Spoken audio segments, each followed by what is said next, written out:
नमस्कार दोस्तों, मैं जतन सिंह और आप देख रहे हैं चूरू झलक। आज हमारे साथ में है सादुलपुर के पूर्व विधायक बसपा नेता मनोज न्यांगड़े जी।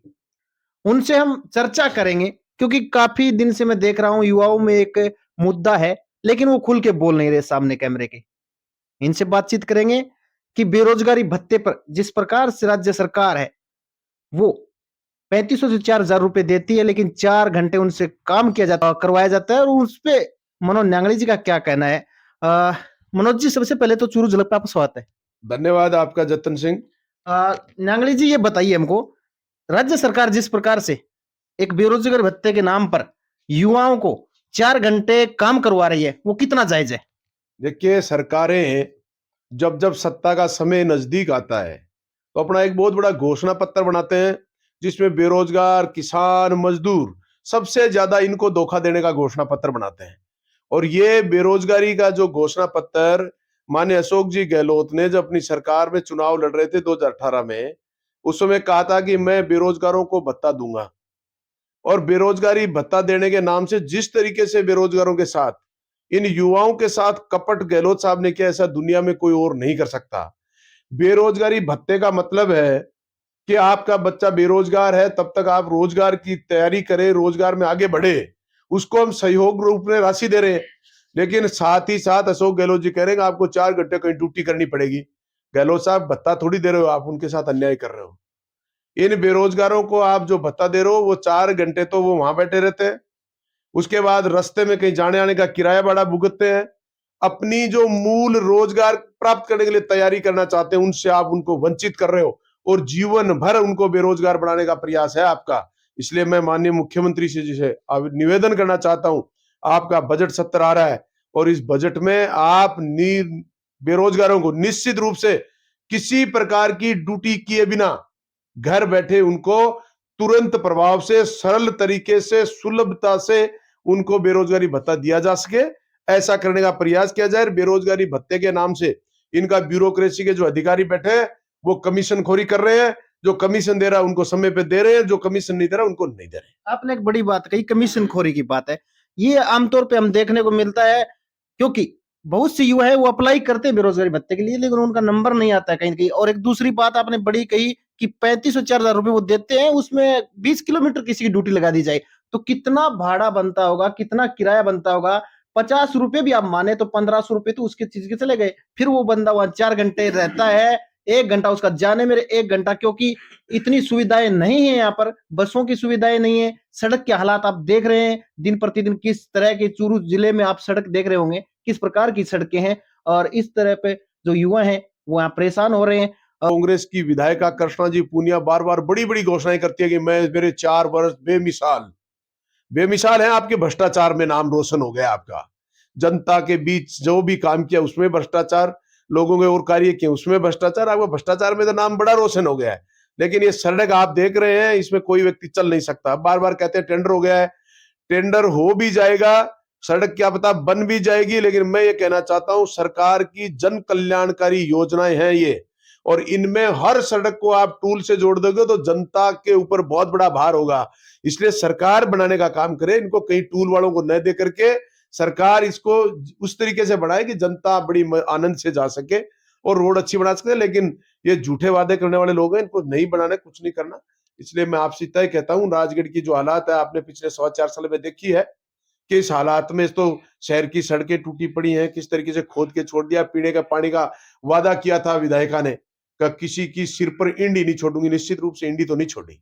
क्यों नहीं छोड़ी? इंडी इसलिए पानी नहीं अभी एक विधायक जी, एक काम चल रहा है, जल जीवन मिशन।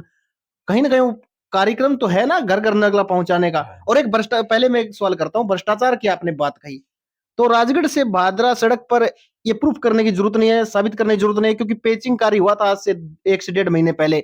आज वो पेचिंग कार्य है, वो मिट्टी है, वो कंक्रीट है, आप हाथ में लेके ऐसे दिखा सकते हैं। ये तो मैंने हकीकत में देखा है। और दूसरी बात, अभी जल जीवन मिशन की चल रही है, हर घर नल तो आ ही रहा है। आप ये बात बोले तो सुनना भी चाहेंगे।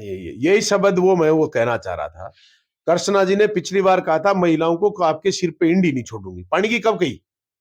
इंडी नहीं छोड़ने की बात की। पानी नहीं आ रहा था, इंडी तो बची नहीं, तो पानी लाना नहीं पड़ा। अब राज्य सरकार और केंद्र सरकार दोनों ही कह रही है हर घर नल। जल का शब्द कहीं नहीं है। जड़ की बात कहां कर रहे हैं? नल देते। नल आएगा तो जड़ तो आएगा ही। नहीं, नल में जड़ आएगा ये तो कोई जरूरी नहीं है ना। नल तो लग जाएंगे, नल तो पहले भी लगे हुए आपके गांव में, पीएसपी नहीं लगी हुई? आपके गांव में भी लगी हुई शायद। मैं नहीं, तो नहीं आ रहा जड़। मैं अभी देख रहा था पीछे, आप कुछ दिन पहले सादुलपुर में कुछ गांव का मुद्दा लेकर गए थे, वहां पर टंकी बनी थी, नल भी लगे थे, क्या मुद्दा था वो? देखिए, नल लग गए, टंकी भी बन गई, लेकिन फिर भी आधे गांव को पीने के पानी नहीं मिल रहा। आधे गांव को मिल रहा, आधा गांव प्यासा था। इस मुद्दे को लेकर मैं गया था 2 गांव 3 गांव के लिए, नरवासी में था, ऐसा ही चैनपुरा में था, ऐसा ही डाणा में था। उन गांव को लेकर गया, जब आज नल लग भी चुके हैं, टंकी बन भी चुके हैं, फिर मैं उस मुद्दे को लेकर पानी के लिए जाना पड़ रहा था, तो फिर नल ही लगे ना, जड़ कहां है? जड़ नहीं है। और एक बड़ा मुद्दा और है, ये किसानों से संबंधित है। आप जब विधायक थे तो आपने वो मुद्दा शायद विधानसभा में उठाया भी था कि जब किसान अपना बीमा करवाता है फसल का, एक प्रीमियम देता है, उसमें कुछ राशि सरकार भी देती है, तो वो पूरा मामला क्या है? और उस समय आपकी मांग थी कि सीधा किसानों के खाते में प्रीमियम आना चाहिए ताकि किसान को फायदा हो। देखिए, किसान वास्तव में बहुत पीड़ित है।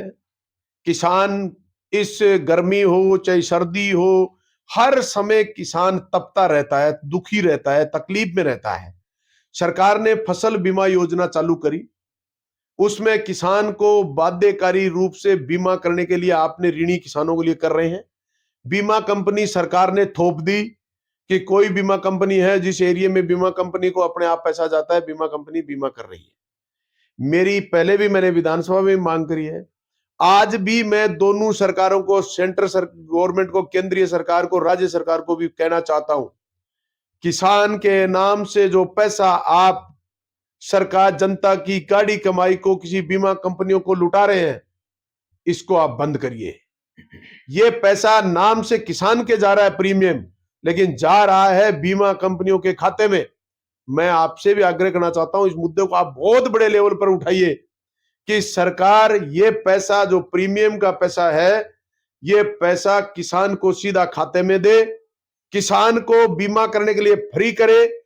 जिस तरीके से लाइफ इंश्योरेंस करती है एजेंट, उसी तरीके से प्रीमियम किसान का नाम से अगर दे रहे हो तो किसान के खाते में दीजिए। बीमा कंपनी का बाध्य नहीं मत करिए। आप किसान को देने के बाद किसान को कहिएगा आप बीमा कराना चाहते हैं तो करा सकते हैं, नहीं कराएं तो हमारी तरफ से आपको बीमे का अनुदान आ गया है, आप इससे संतोष करिए। और बीमा कंपनी के एजेंट हमारे घर घर घूमना शुरू हो जाएंगे, आपका खेत का बीमा करा लीजिए, वो शर्तें बताएंगे। तो बार बार किसान को ना सरकार से लड़ना पड़ेगा, ना प्रशासन से लड़ना पड़ेगा, वो अपने एजेंट से, अपनी कंपनी से, जिससे बीमा कराएगा उससे लड़ेगा। लेकिन ये सब लोगों ने दुकान डाली, बड़ी पार्टियां हैं, इन बड़ी पार्टियों ने बीमा कंपनियों का किसान के नाम से घर भरना शुरू कर दिया, क्योंकि ये पार्टियों को करोड़ों अरबों में चंदा देते हैं, उन पार्टियों को चलाने का काम करते हैं। इसलिए इन बीमा कंपनियों को घर भरने का एजेंडा है। ये सरकार की फसल बीमा योजना को मैं उचित इसलिए नहीं समझता कि ये प्रीमियम जब तक किसान को नहीं देंगे तब तक हम उचित नहीं समझे। उदाहरण के रूप में समझाना चाहता हूं, सुनो, मूंग का प्रीमियम 7800 रुपया पर हेक्टर है।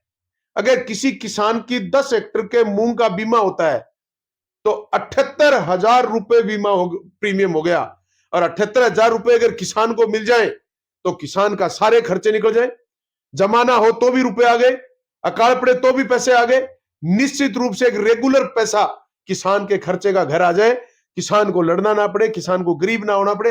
लेकिन सरकार वो पैसा डकारना चाहती है, बीमा कंपनियों से मिलकर उसमें गबन करना चाहते हैं। इसलिए ये किसान के प्रति मेरी मांग है, और जो भी किसान की लड़ाई लड़े उन सब नेताओं से कहना चाहता हूं, इस प्रीमियम की राशि किसान के लिए मांगिए और किसान के खाते में आए, किसान को फ्री होल्ड रखे कि वो कौन सी बीमा कंपनी से अपना बीमा कराए, वो मर्जी से करा सकता है। लेकिन सरकारें हैं वो इस चीज को मानते, सुनती तो हैं, सोशल मीडिया के माध्यम से सुनते हैं, किसान भी इसकी आवाज उठाते रहते हैं, आप जैसे नेता हैं वो भी उठाते रहते हैं, लेकिन सरकार ये मानने को तैयार तो नहीं है। दोनों ही सरकारें करती हैं, अब इतनी बड़ी सरकार है, माने कैसे ये बात? ये मानने के लिए तैयार इसीलिए नहीं है, मैं कह रहा हूं ये पार्टियां जो चल रही हैं, भारतीय जनता पार्टी और कांग्रेस दोनों, ये बहुत बड़े दल हो गए। इनको पैसा इन उद्योगपतियों से, इन कंपनियों से ही घर भरते हैं और इन्हीं से ही पार्टियों का पूरा प्रचार प्रचार करने का काम ये करते हैं। इसलिए किसान के नाम से सरकार का ही पैसा उठाकर और उन कंपनियों को लुटाते हैं और वे और उसके घूम फिर करके वो कंपनियां वापिस आ जाती है। उनको चंदे के रूप में भारी भरकम पैसा देती है,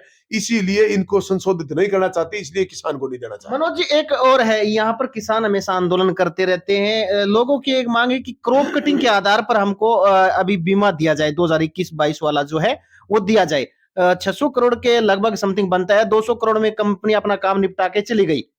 उस पर आप क्या कहना चाहेंगे? देखिए, किसानों की जब तक इसमें मैं जो मांग कर रहा हूं अगर ये नहीं होती है तब तक किसान की लड़ाई है, जो लड़ रहे हैं वाजिब है। क्रॉप कटिंग के आधार पर किसान को प्रीमियम बीमा मिलना चाहिए, लेकिन सरकार के ये इंश्योरेंस कंपनी, तभी तो मैं कह रहा हूं इंश्योरेंस कंपनी एक बड़े सिस्टम से पैसा एक जगह जा रहा है, इसीलिए तो ये नहीं सुनना चाहते, क्योंकि ये सबको खरीद लेते हैं। क्रॉप कटिंग से प्रशासन को, सिस्टम को पूरे को मैनेज कर लेते हैं और ये फिर कुछ देना नहीं चाहते। ये जहां किसान को बीमा देना पड़ता है वहां तो पटवारी की रिपोर्ट को मानते नहीं, और जहां किसान को नहीं देना होता और किसान के खिलाफ होता है वहां ये पटवारी की रिपोर्ट को मान लेते हैं। मनोज जी, हमारे साथ जुड़ने के लिए आपका बहुत बहुत धन्यवाद।